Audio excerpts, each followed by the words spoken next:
ஸ்ரீமாத்ரே நமஹா. இன்னைக்கு கோவிந்த நாமத்தோட மகிமையை பார்க்க போகிறோம்.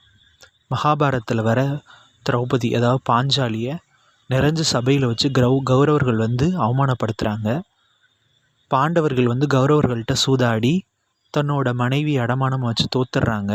துச்சாதனன் திரௌபதியை இழுத்துட்டு நிறைஞ்ச சபையில் வச்சு வஸ்திரத்தை உருவி அவமானப்படுத்துகிறான்.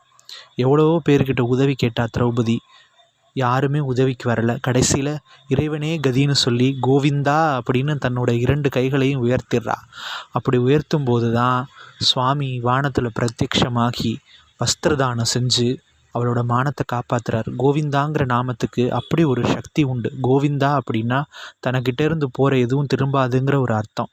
அதனால் கோவிந்தான்னு நம்ம நாமஸ்மரணை பண்ணோம்னா நம்ம பாவங்கள் எல்லாம் எடுத்துட்டு சுவாமி நமக்கு புண்ணியத்தையும் மோட்சத்தையும் கொடுப்பாரு. அதான் இந்த கோவிந்த நாமத்தோட மகிமை. ஸ்ரீமாத்ரே நமஹா.